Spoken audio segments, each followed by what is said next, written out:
Вот наш сазанчик, друзья. Он хорошо просолился за эти 3 суток. Друзья, что можно сделать из простого сазана?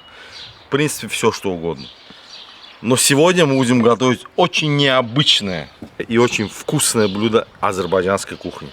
Всем салам с канала Каспийский берег. Сегодня готовим долма балых. В первую очередь, друзья, мы нашу рыбку очищаем от чешуи. Чешуя у сазана, сами знаете, какая. Огромная.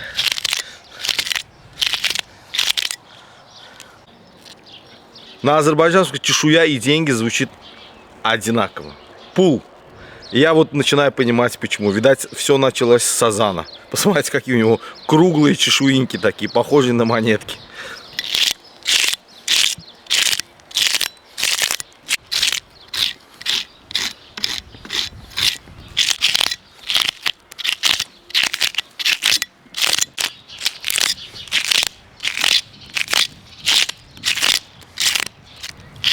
И похоже, моя дача сейчас будет вся усыпана вот этими монетками.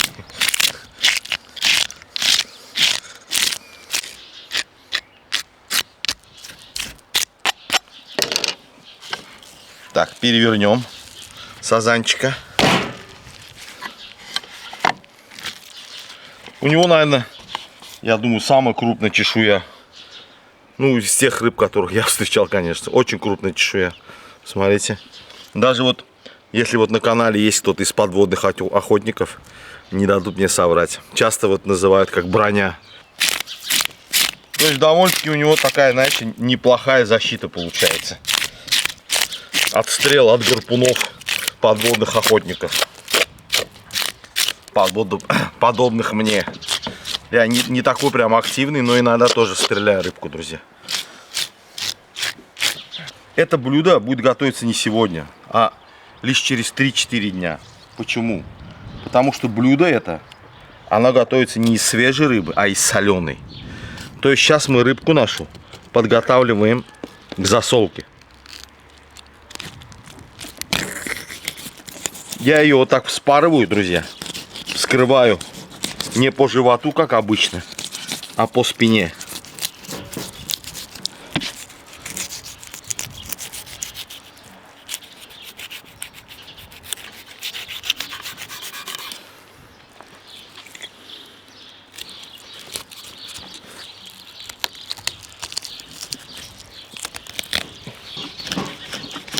Да, ножом его бошку прорезать тяжело.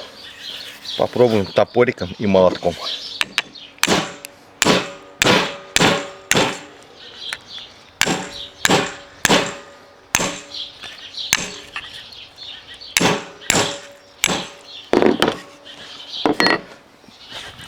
Вот так, друзья, раскрываем нашего сазанчика, который у нас оказался еще и коренным к тому же. Это плавательный пузырь. Он нам не нужен. А вот икра, конечно же, пригодится.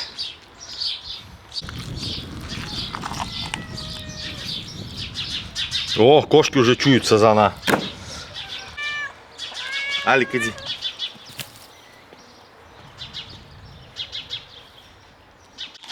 Удалим жабры.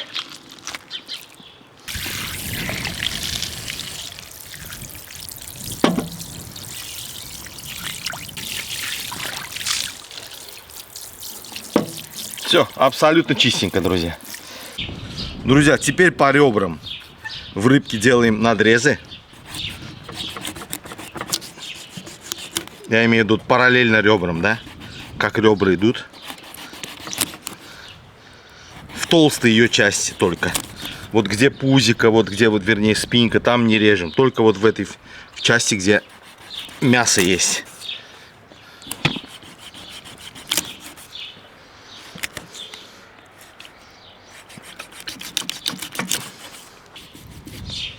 Это блюдо в начале, по способу приготовления, в начале, напоминает казахское рыбное блюдо коктал.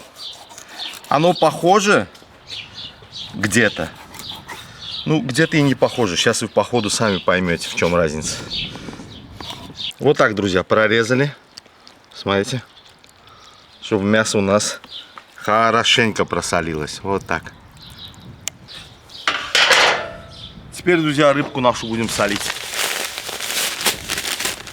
Значит, беру, как обычно, не йодированную соль.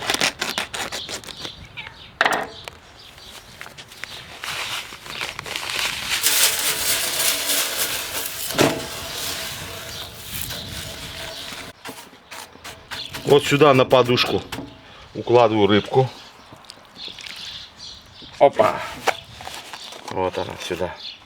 Красавица.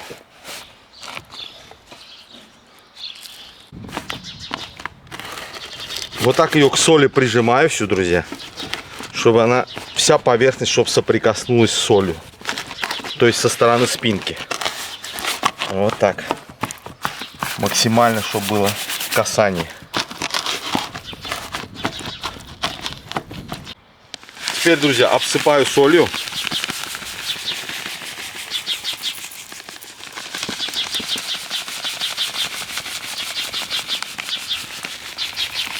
Тщательно. И вот сюда, в эти разрезы, соль тоже засыпаем, друзья. Чтобы рыбка у нас просолила тщательно, друзья, основательно. Накрываю крышечкой. И минимум, друзья, 3 суток. 3 суток она в соли вот так постоит.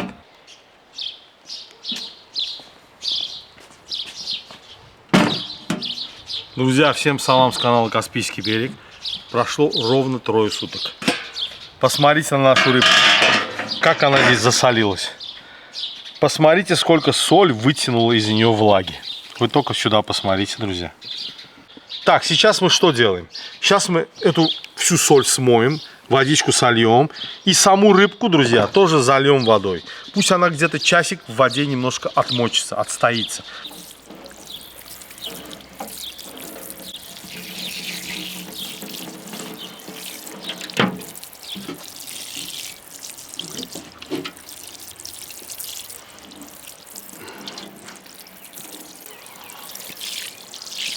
На часик я ее оставляю. А тем временем мы займемся овощами, друзья. Нарежем лук.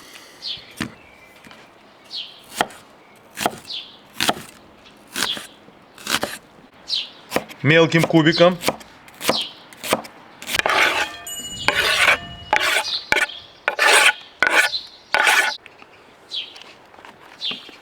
Сюда также идет острый перчик.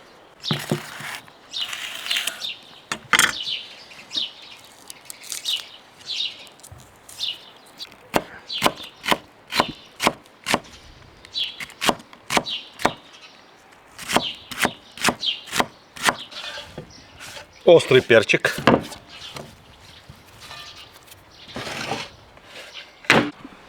Друзья, теперь помидоры, которые я ошпарил кипятком. Значит, мы с них удалим кожицу, как правильно. А то я всегда говорю шкурка, шкурка. Надо мной смеются. Кожица. Вот так. Удаляем кожицу.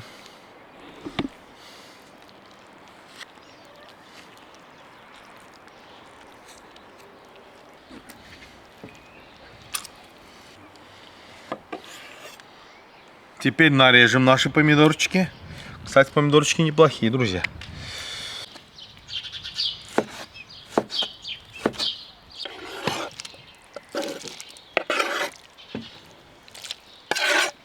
А теперь, друзья, нам понадобится алча. Сейчас самый ее сезон, разгар сезона. Она хорошенькая такая, кисленькая, приятная. В этом блюде она просто обязательна. Значит, помимо алчи, сюда еще по сезону можно добавлять разные такие кислые на вкус фрукты. То есть это может быть и кизил, и вишня, и тут. Но алча, она обязательна в этом блюде.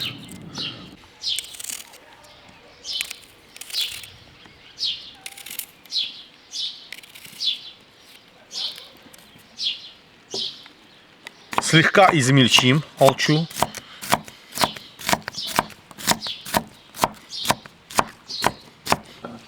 Алча.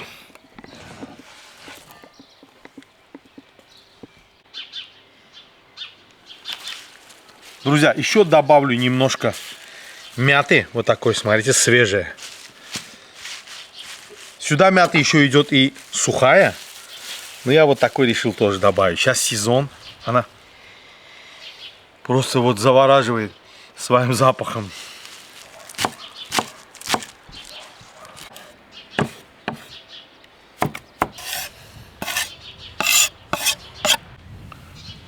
И теперь, друзья, чуть ли не два самых важных ингредиента.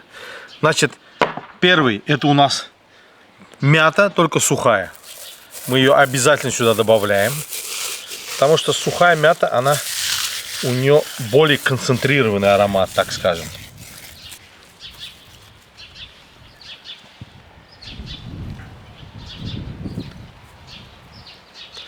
И вот эта травка, друзья, она очень важная. Я не знаю, может быть даже важнее, чем мята. На азербайджанском она называется гиля мерзе. На русском, по-моему, если я не ошибаюсь, она называется не то ли болотная мята. Я знаю, что на азербайджанском гиля мерзе. Это, возможно, какая-то разновидность мяты, но она все-таки отличается. У нее такой необыкновенный просто аромат, друзья. Она очень подходит к мясным блюдам тоже. Вот ее сюда мы тоже добавляем немало.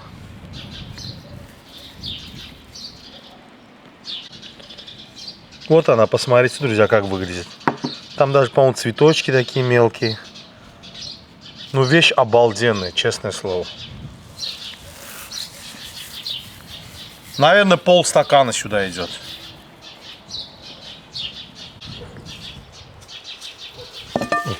Друзья, слегка солим.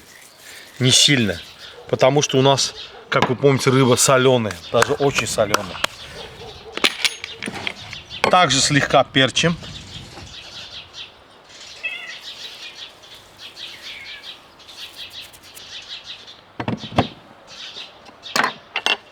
И вот эту вот радугу вкусов, цветов и так далее, все хорошенько перемешиваем. И вот это все, друзья, у нас будет контрастировать с соленой рыбой. Все, разгорелось. Пошли собирать листья. Для этого блюда, друзья, нам нужны виноградные листья. И чем крупнее, тем лучше.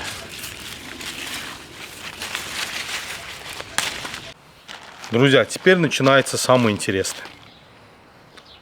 Значит, вот на этот чистый стол вот так разложил двойную марлю, друзья. Теперь что делаем? Теперь берем наши листики. Те, которые покрупней. Раскладываем. Это все натурпродукт, друзья. Все экологически чистые продукты. Ни грамма удобрений. Получается такая подложка, друзья. То есть постелька из виноградных листьев для нашей рыбки. А тем временем рыбка наша отмочилась. Больше часа прошло. И я уже надеюсь, у нее такой сбалансированный соленый вкус. Сольем воду.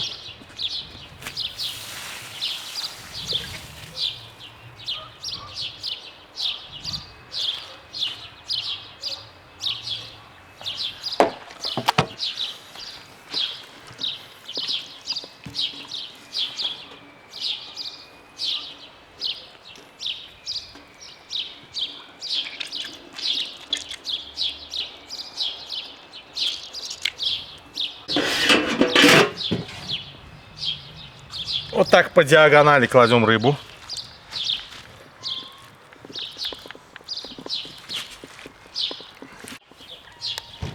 И заполняем вот этой нашей красотой, нашей начинкой. Я не помню, вначале я сказал, как называется блюдо или нет, друзья. На всякий случай повторюсь. Долма балых переводится очень просто, как наполненная или фаршированная рыба.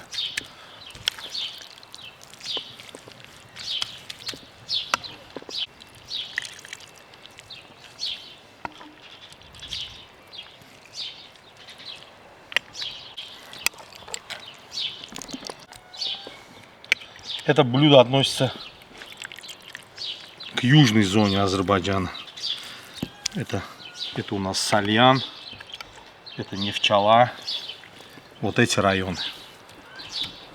Друзья, вот так вот распределил начинку равномерно по всей этой рыбке. Теперь сверху кладем более нежные листочки виноградные.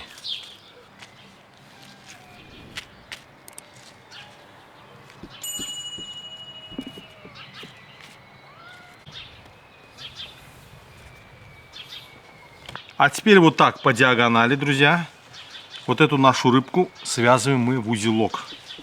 Вот таким вот образом. Вот так.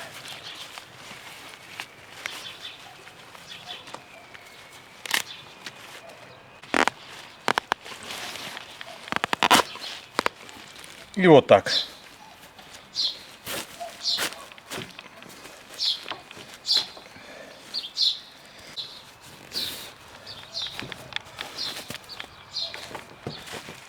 Вот, получился вот такой вот узелок из нашей рыбы. То есть мы ее, саму рыбу, вот так как бы свернули в клубок. Здесь у меня в котле, друзья, кипит вода. Там воды немного, литра 2. На ней вот такая сеточка стоит, подставка. И наша рыба не должна соприкасаться с водой. Мы это кладем на эту сетку, вот этот узелок. Вот так. Кладем его сюда, по центру. Накрываем крышкой. Ау. И вода у нас продолжает кипеть. И кипеть она вот так должна около часа.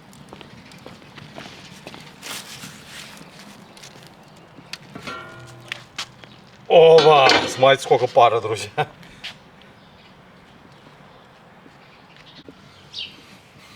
Друзья, запах невероятный. И долмой пахнет. В общем, всем эти травки просто убивают. Так, она у нас готова. Значит, мы берем вот так за узелок. Чуть-чуть лишняя влага стечет. И мы идем уже пробовать. Вот наш узелок, друзья.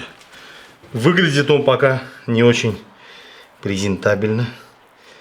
Но содержимое, я думаю, будет намного лучше. Давайте срежем.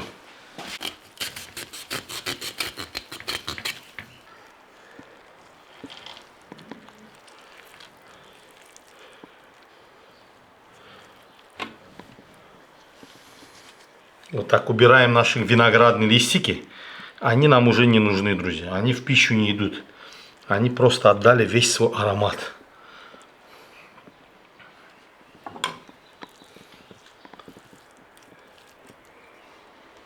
Друзья, и теперь вот это блюдо должно обязательно остыть.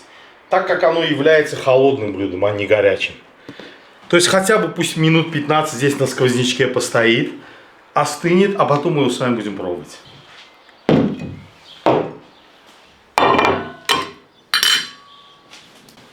Оба! Оно еще не такое, каким должно быть. Оно должно быть холодным. Его даже держат в холодильнике. Даже консервируют, закрывают в банках. Так что блюдо холодное. Ну, сейчас время не позволяет. Вот остудил, насколько возможно, оно такое тепленькое. Сейчас будем пробовать. Значит, традиционно это блюдо у нас употребляется айран. А айран, чтобы был еще вкусней, мы добавляем сюда мяты, друзья. Вот так.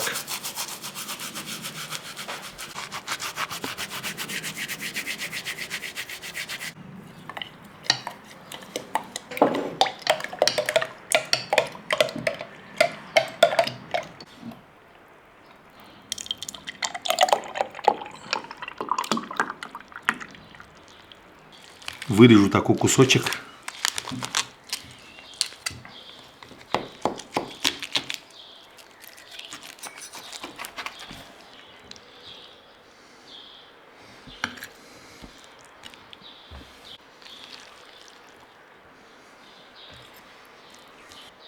Вот так, друзья. Рыбка и вот эта красота сверху.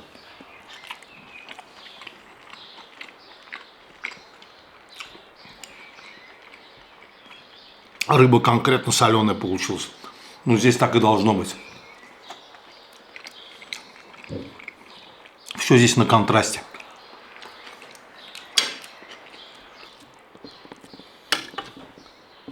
Кушать его нужно осторожно, друзья.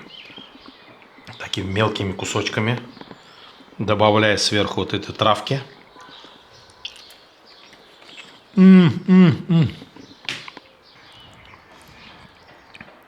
Вот наш сазанчик, друзья. Он хорошо просолился за эти 3 суток. То есть вот это у нас, друзья, соленая рыбка такая получилась. Соленый сазанчик. Покрытая вот такой вот, будем ее называть, вкусной кислятиной. Это кислятина, но очень вкусная. Она, ну, кислятина нет, она в меру и кислая, и ароматная. Там сами видели, да, каких только трав нету, каких только вкусов не присутствует. Это очень вкусная кислятина.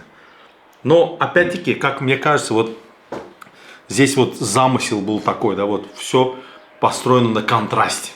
Такой соленая рыба, кислые фрукты, вот очень приятно. И к тому же, это все еще запивается вот таким холодным айраном.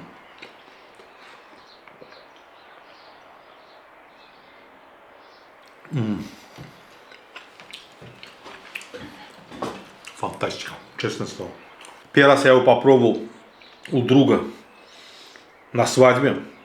Это было в районе, как раз вот в Сальяне. И мне настолько оно понравилось. Оно прямо в душу запало. Вот мы его ели в виде холодной закуски. Просто фантастически. Я просто улетел в тот момент. И сказал, что обязательно его приготовлю. Я это готовлю 2-й раз. Первый раз я его приготовил года 3 назад. Но там сделал все не совсем по правилам. Не совсем было точно приготовлено. А в этот раз я уже постарался сделать как положено. Значит, внешне, друзья, это блюдо напоминает казахский коктал. Это блюдо есть на канале, я его готовил. Кстати, оно мне тоже очень понравилось.